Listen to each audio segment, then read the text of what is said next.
Hey guys, Jordan with the Young Turks, TYT Politics. Happy Friday. Big breaking news. Just broke, looks like 20 minutes ago.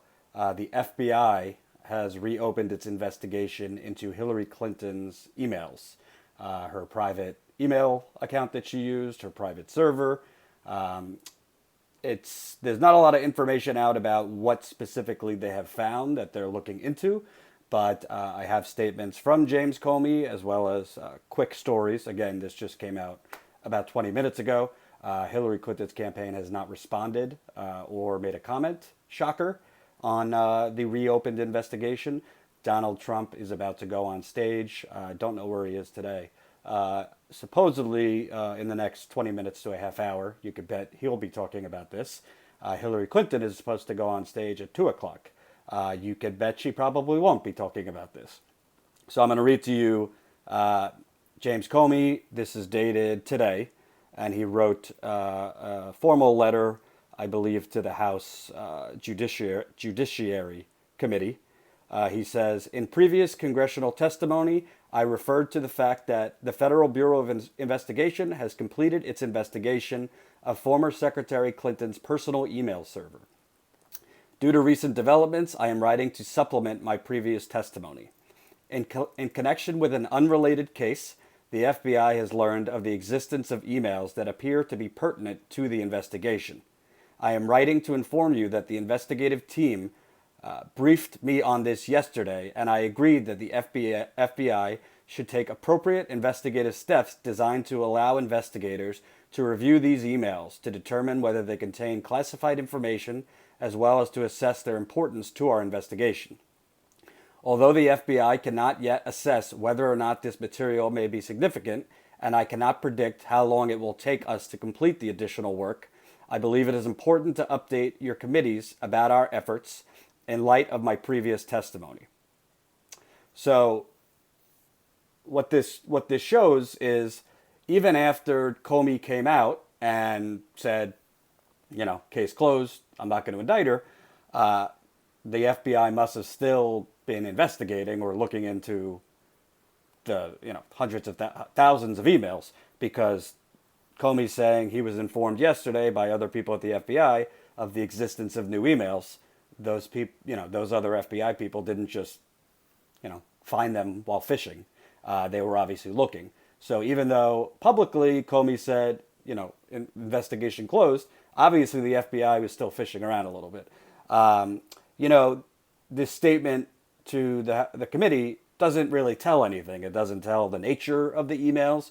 It tells what he is looking for. He is looking to see if they contain classified information, as well as to assess their importance to our investigation. Now, it's October 28th. The election is November 8th.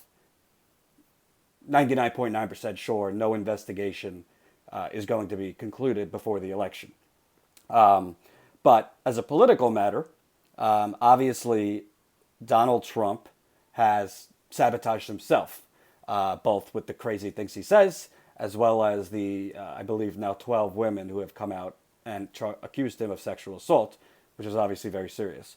But FBI reopening investigation, this was behind Clinton, to most voters who hadn't made up their mind, or some voters who begrudgingly have decided to vote for her. Now, this is going to be in the news all day, maybe all weekend. I just tweeted out before I came on, there seems to be a pattern every time something very bad comes out for Hillary Clinton.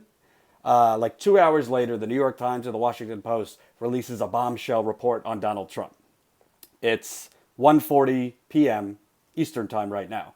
So be on the lookout if you see in the next hour or two something horrendous about Donald Trump.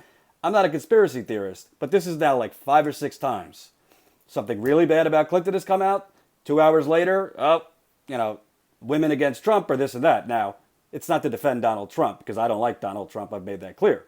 But the point is, it always seems like the media just happened to release something terrible about Donald Trump when Clinton has something terrible. So that's just the point about the media. So I'm going to read you CNN story about this right now. CNN, Fox. Trump is actually talking about it right now. So let me see what he's saying. Hold on.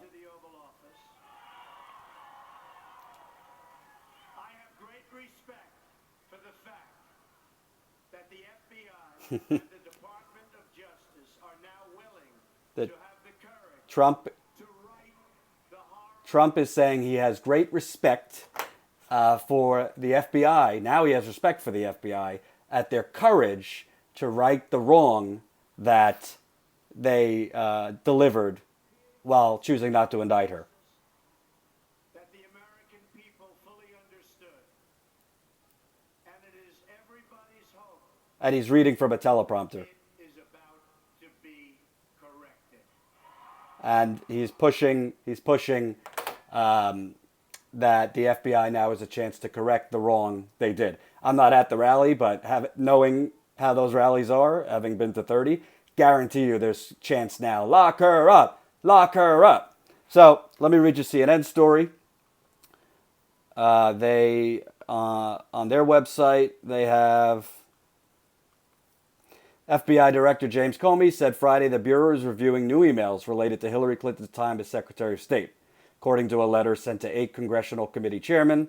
After recommending this year that the Department of Justice not press charges against the Secretary of State, Comey said in the letter that recent developments urged them to take another look. And then in CNN story, they have the same statement I just read to you. Comey said he was not sure how long additional review would take and said the FBI cannot yet assess whether or not this material may be significant.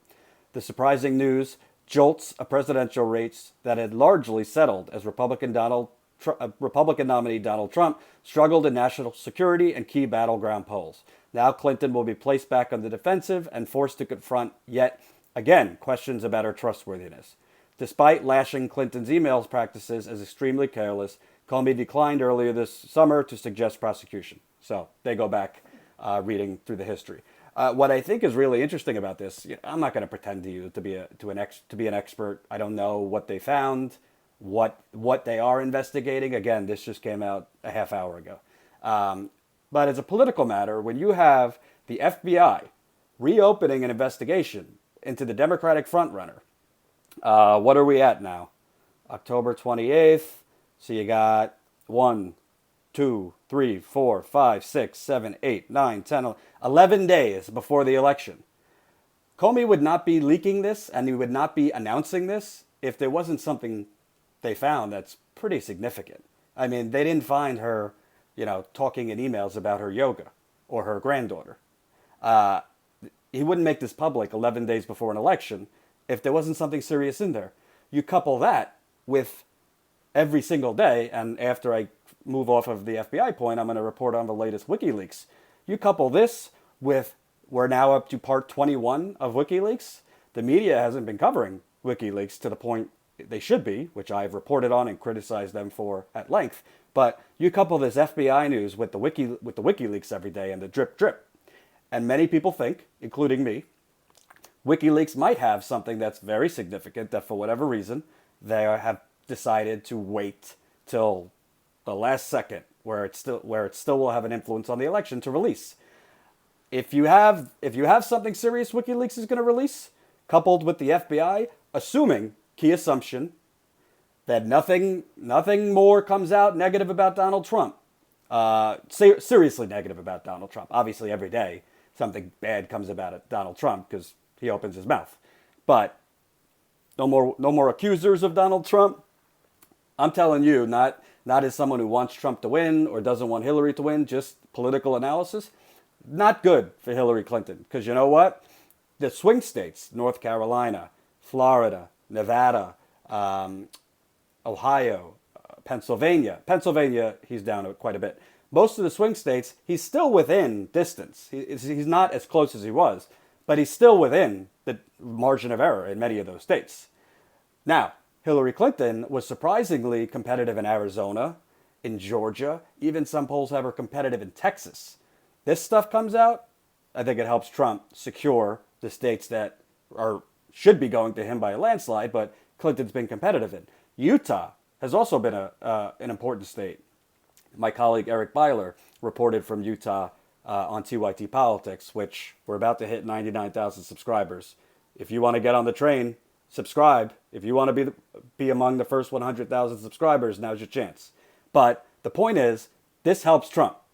The question is, the $64,000 question, can Trump help himself? Can Trump read from a script, disperse his surrogates to go after Clinton on the emails, on the WikiLeaks, and not self-sabotage himself when he has a political opening? He has not proven to be able to do that successfully this entire campaign. I think another thing that is interesting about this email situation is when the FBI was doing its investigation and more things were coming out over the summer, you didn't have WikiLeaks releasing things every day. Why this is important is now you have the FBI emails. You have the FBI reopening the case, and the emails are back in the news. And you also have reporters like myself who could go into WikiLeaks and in every single part that's released, find new leaked emails among the Clinton campaign pertinent to the email investigation, including the ones we found out yesterday, which I'll get to, where the Clinton campaign was scrambling about a New York Times story about the email investigation. So when you couple FBI investigation in the news, WikiLeaks coming out, emails about the WikiLeaks emails coming out about the email investigation, it's kind of like a double hammer to her. So, I mean, that's my analysis. Will it elect Donald Trump? I don't know. For the trolls saying, Jordan, will you feel proud of yourself when you elect Donald Trump? If I had the power to elect a president, trust me, I wouldn't be a reporter for the Young Turks. I'd be doing something much, much bigger. No offense, I love the Young Turks. I don't have the power, but I do have the power to expose corruption, and that's what I'm doing. You just don't like it because it's exposing your preferred candidate. But I don't care if it's Hillary Clinton or Donald Trump. Corruption is corruption. So that's the FBI news. I'm sure more might come out as the day goes on. But now Fox has an image of Trump, as well as on the side of the screen, Hillary Clinton's plane where she's presumably about to get off. I'd be shocked if Hillary Clinton mentioned this at her rally. I'd also be shocked if she spoke with the press. I'm sure her campaign is scrambling right now to deal with this reopening of the investigation. So if I find out more news while I'm on live with you, I'll report it. But as of now, all we have is that statement from James Comey. If you just joined me in the live stream late, I'll reread it for you. Comey sent this to 8 committee chairmen this morning. In previous congressional testimony, I referred to the fact that the Federal Bureau of Investigation has completed its investigation of former Secretary Clinton's personal email server. Due to recent developments, I'm writing to supplement my previous testimony. In connections with an unrelated case, the FBI has learned of the existence of emails that appear to be pertinent to the investigation. I'm writing to inform you that the investigative team briefed me on this yesterday, and I agreed that the FBI should take appropriate investigative steps designed to allow investigators to review these emails to determine whether they contain classified information, as well as to assess their importance to our investigation.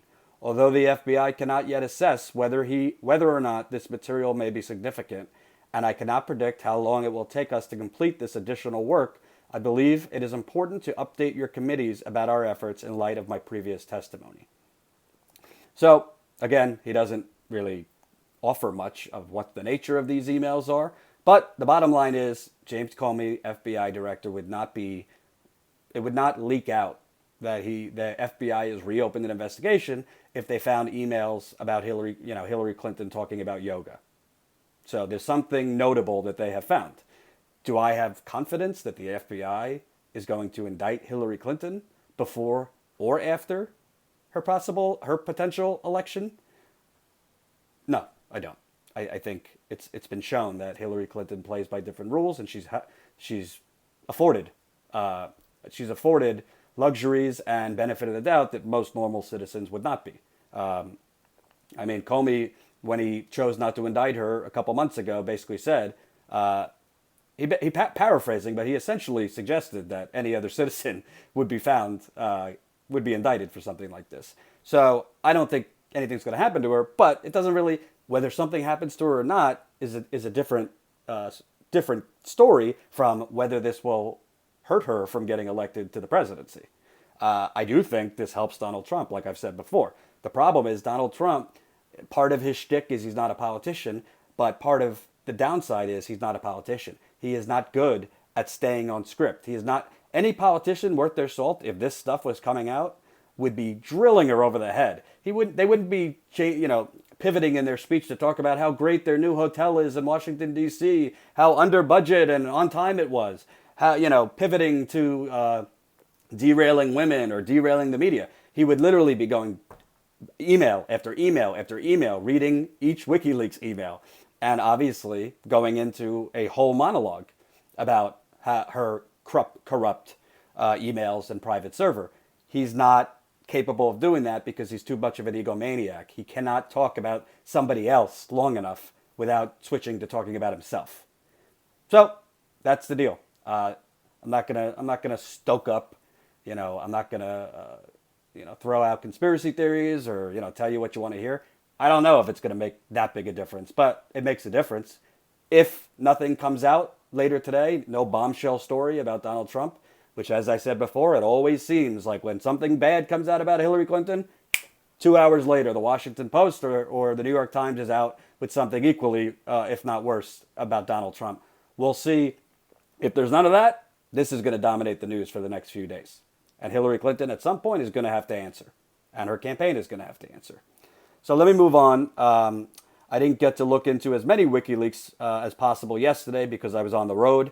On Wednesday, I covered a Donald Trump rally in Kinston, North Carolina. The video is up on TYT Politics. Again, youtube.com/TYT Politics, where a Trump supporter told me Jesus wants Trump and doesn't believe in female leaders. So that video is up, and I thought it was quite interesting / funny. Another video is now up from my reporting at Hillary Clinton's rally yesterday with Michelle Obama, where I interviewed many people, but one video is with a mother who's a homosexual mother, who I pretty much asked, well, why do you trust Hillary Clinton that she's for LGBT rights since, she kind of evolved on the issue 5 minutes before the Supreme Court ruled in favor of marriage equality. So that interview was up. But let me go through the WikiLeaks that I find very interesting. Some of them are from yesterday's batch, which was Podesta Emails 20. And some of them are from today's Podesta Emails 21. So, in an email exchange in 2014, Robbie Mook, who was not officially Hillary Clinton's campaign manager, because officially she didn't have a campaign, but Robbie Mook was emailing Cheryl Mills, who's worked for Hillary Clinton's State Department.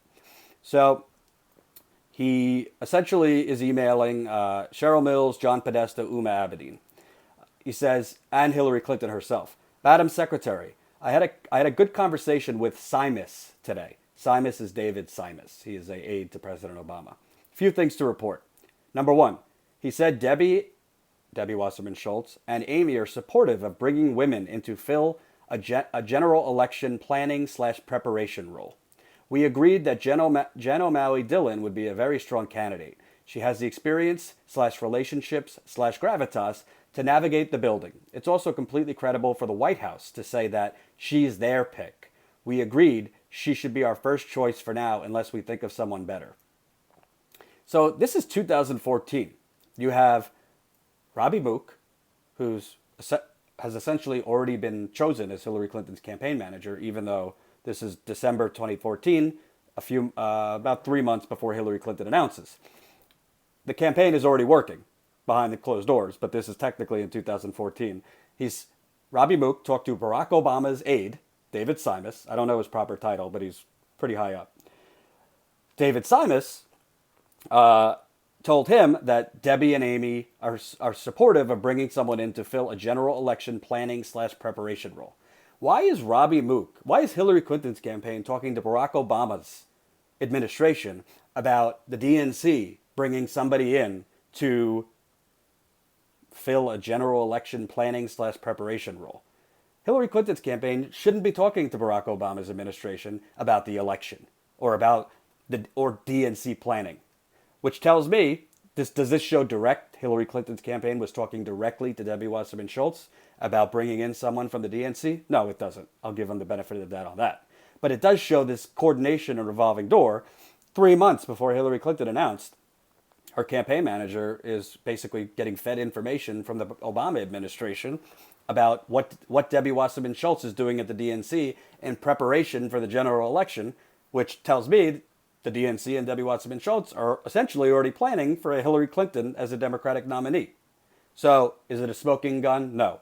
But like many of these emails, a lot of them aren't smoking guns, but they just show time after time after time coordination between Barack Obama's administration, Hillary Clinton's campaign, the DNC against Bernie Sanders. At this point, Bernie wasn't even announced, so I'll give him benefit of the doubt on that. But there should have been no communication between Hillary Clinton and Barack Obama's administration on electoral matters. None. That's not even to count other emails, which I'll get to, which show John Podesta, Hillary Clinton's chairman, meeting with Dennis McDonough, Barack Obama's chief of staff, during the Democratic primary. What was John Podesta, Hillary Clinton's campaign manager, meeting with the chief of staff of the United States about? Where to go golfing? No. They were talking about the campaign. So, and again, the Hillary Clinton supporters, Democratic people, status quo. Oh, they say, oh, breaking news, politics, breaking news. Politicians act like politicians. You guys are part of the problem, and I'll continue to say it. And you could keep trolling. I don't care.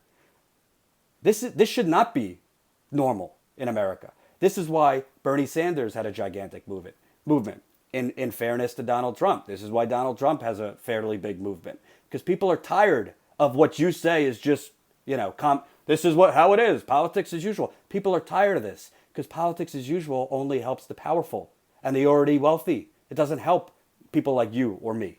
So when you say, oh, this is just normal that they, politicians act as politicians and this is the sausage making. My guess is you're probably a little bit older than I, and I'm not trying to be ageist, but most of the people who view the world in this way are older individuals. I have not met a lot of younger millennial people who think this kind of stuff is okay, because frankly, this is the first time they are exposed to this kind of sausage making.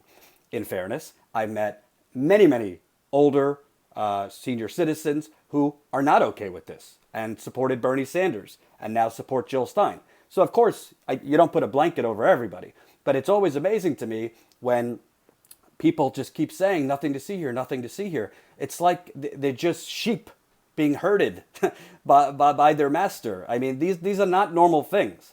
When the DNC is supposed to be a neutral body, President Obama and his administration, they're not supposed to be putting their thumb on the scale among the Democratic primary. Now, if he wanted to be courageous and come out very early and endorse Hillary Clinton, now that's a different thing, because at least it's open. It's out in the open that he endorses her. But this is before she even announced his administration feeding information to Hillary Clinton's campaign, and all of them working together.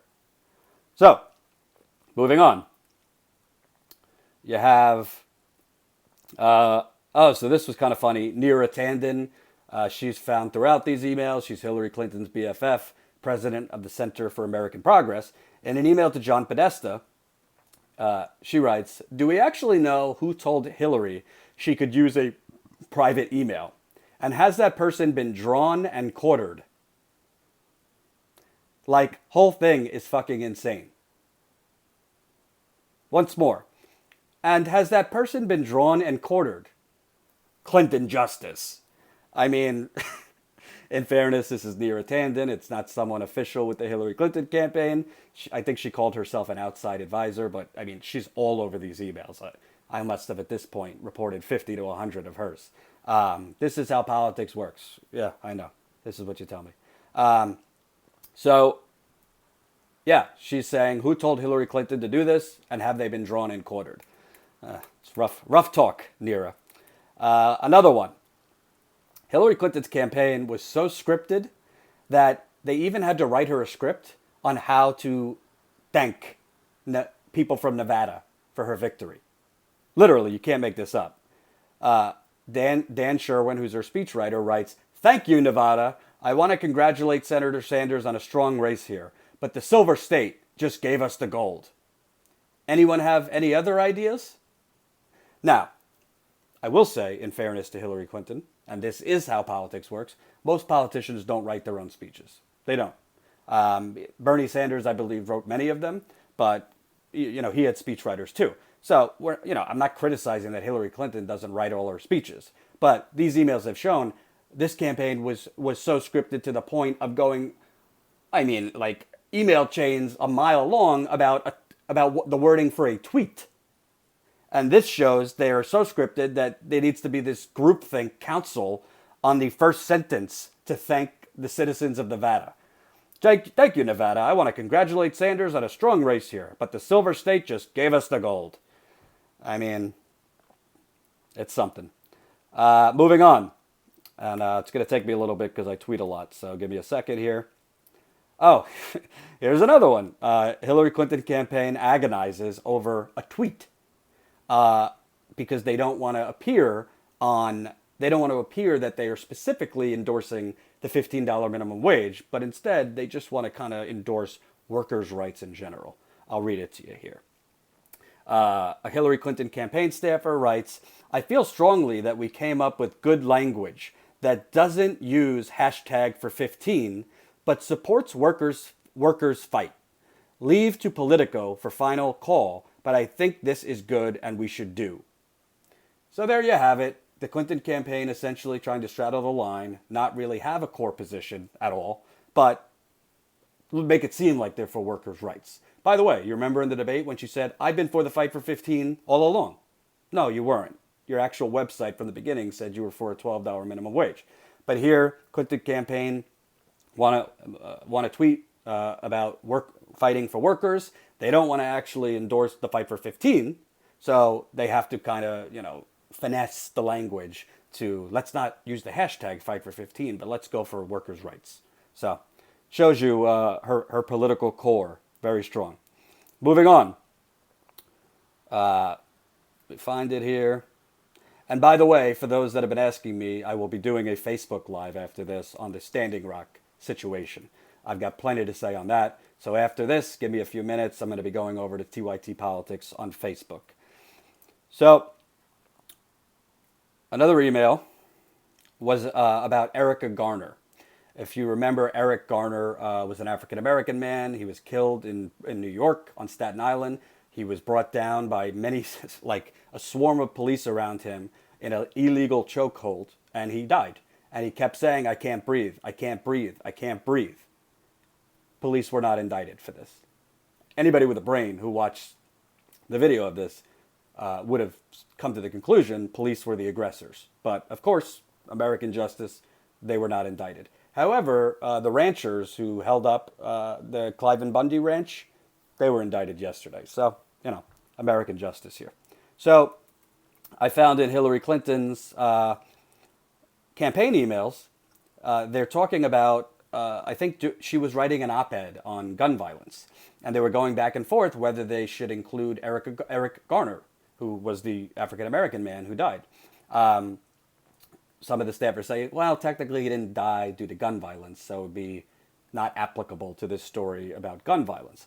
So a campaign ad says, hold on, let me get you the email here.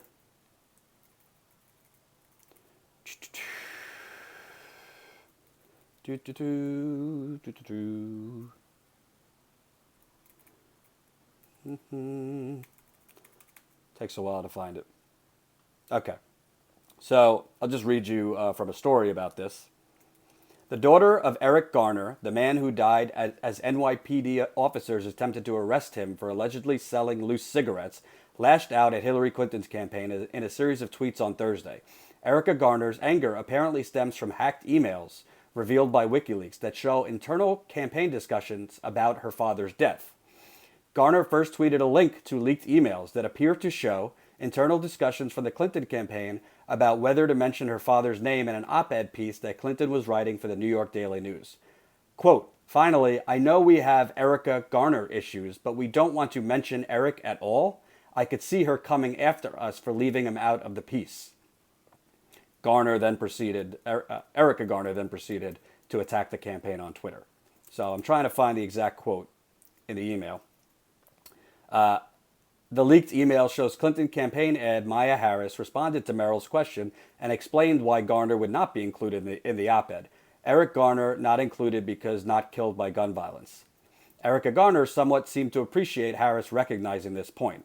However, she would take one more shot at Clinton campaign John Podesta before she was done. And then just a few hours ago, Garner promised not to let this issue just blow over. Nah, they're somewhere hoping it blows over. It may, I won't make it easy. So basically, if you don't know the history, Erica Garner ended up endorsing Bernie Sanders and did a advertisement for Bernie Sanders. Now, I don't know if this email was sent before or after that endorsement, but what I do know is Hillary Clinton's campaign knew that they had an issue with Erica Garner supporting Bernie Sanders or coming out and saying negative things about Hillary Clinton. So they were essentially finessing, maybe exploiting, well, maybe we should use her because we have a problem with her. We got, not that they had a problem with her, but they had a problem because she was against them and, quote, she might come after us. I mean, have some courage, okay? Either include him in the piece or don't. But don't debate whether to include him or whether not to include him for political purposes. I mean, this is a man who was murdered by police. Again, watch the video.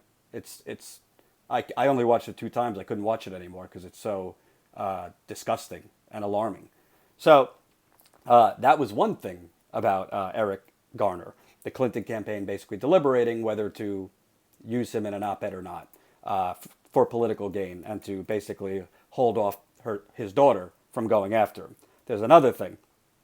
On top of talking about the quote Erica Garner problem, Hillary Clinton's campaign chair implied that her dad's death might have not been police aggression.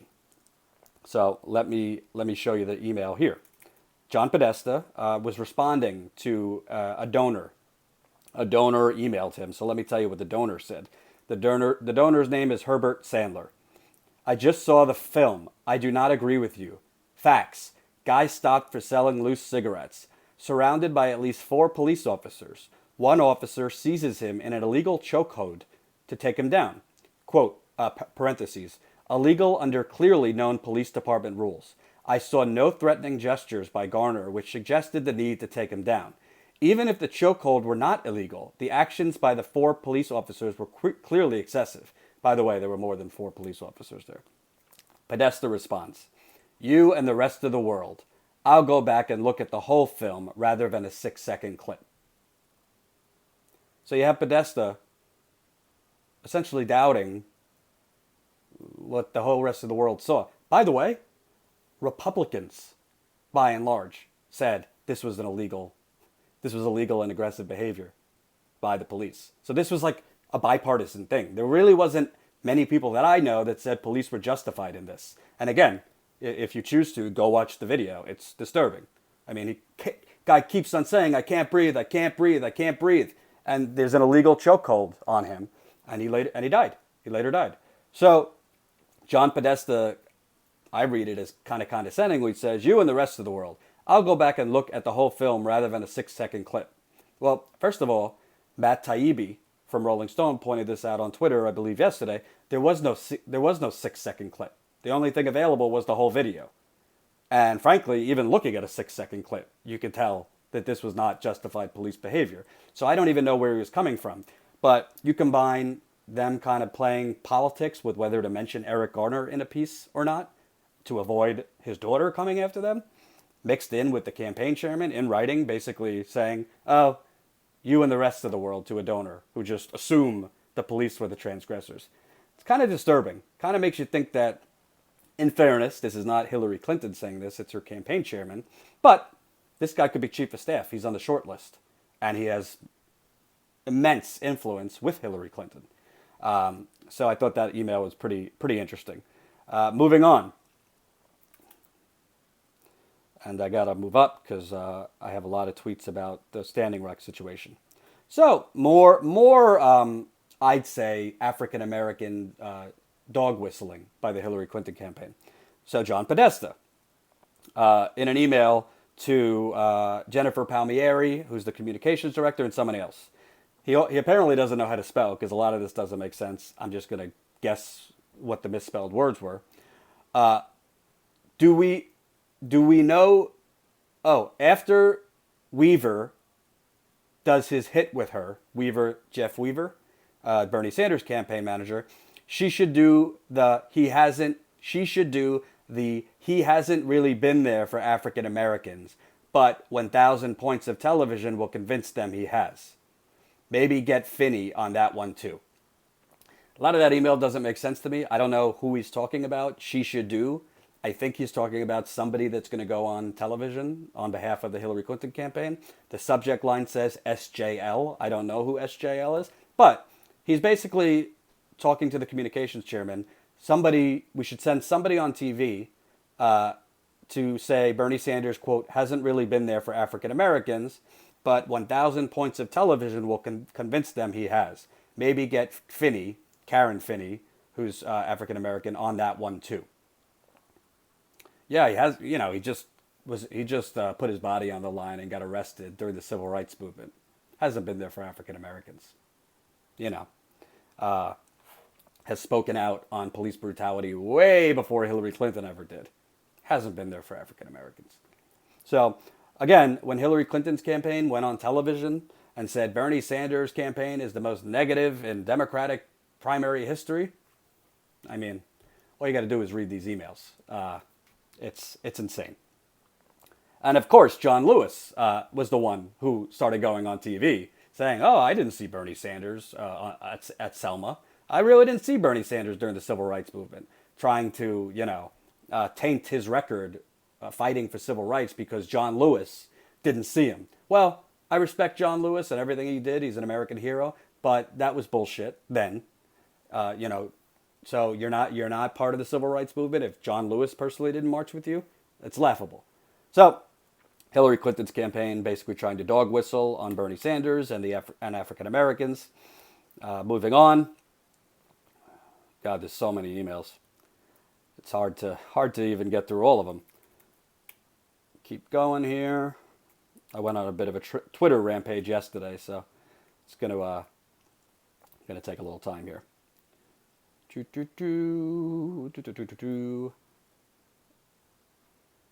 Okay.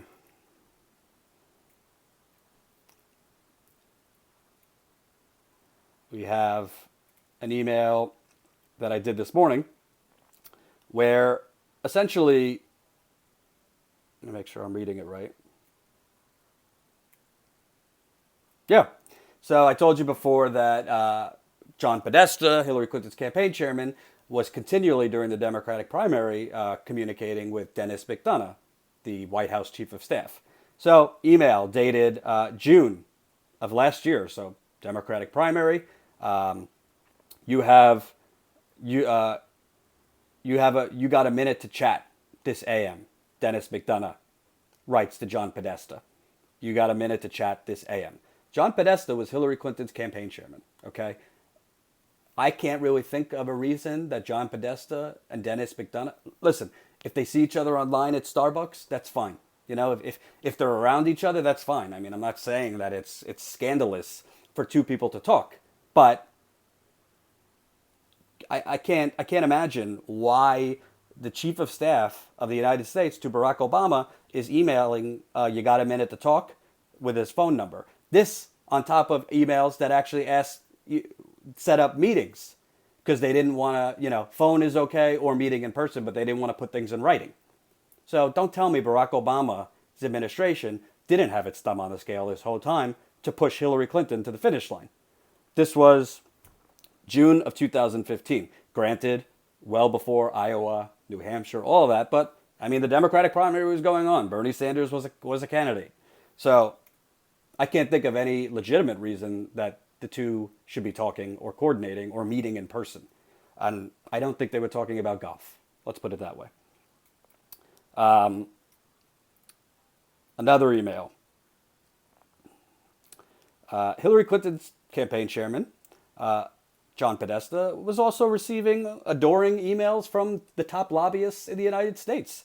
He got an email from Bruce Melman, who the Washingtonian magazine called one of the top lobbyists in America. Thank you for your service, John. The 6th year in every administration is a chore, with massive doses of underappreciation from friends, foes, and the media. Even though you knew more than most what you were getting into, I suspect at times you wonder why you put in the 18 hours a day, 6.5 days a week, given the less stressful, more lucrative alternatives. But as you know, it matters a lot. Your service is certainly of great benefit for the nation, and ideally, it's personally rewarding for you as well.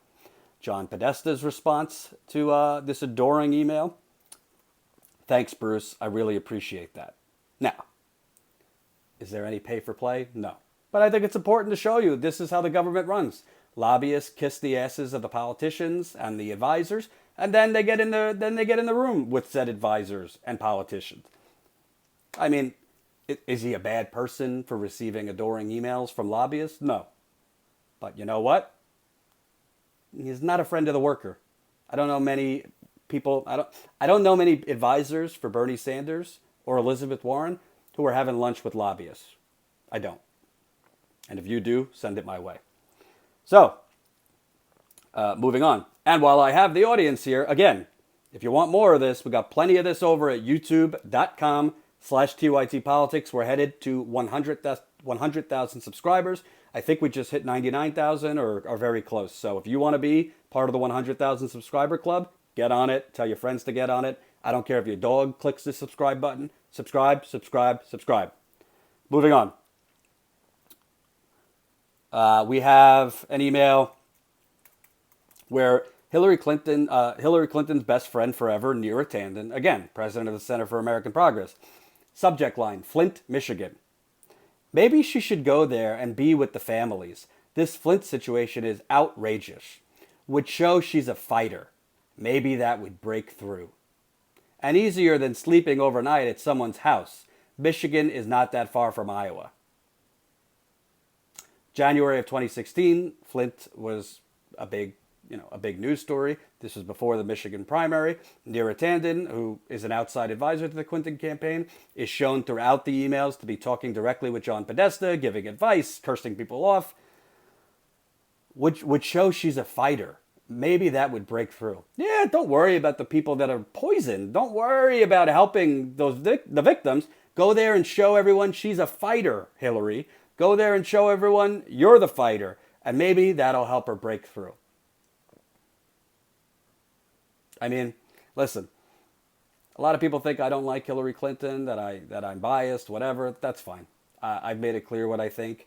I don't support her personally, but I try to be fair. But I mean, what these emails show is even the most horrific tragedies they try to exploit. And I'd be saying this if I found these emails in Bernie Sanders' emails, or his campaign was hacked, I'd say the same thing. I don't hate Hillary Clinton, but I hate what this represents. And I hate the people around her and what it says about them and our leadership. Because sometimes you just go do things because it's the right thing to do.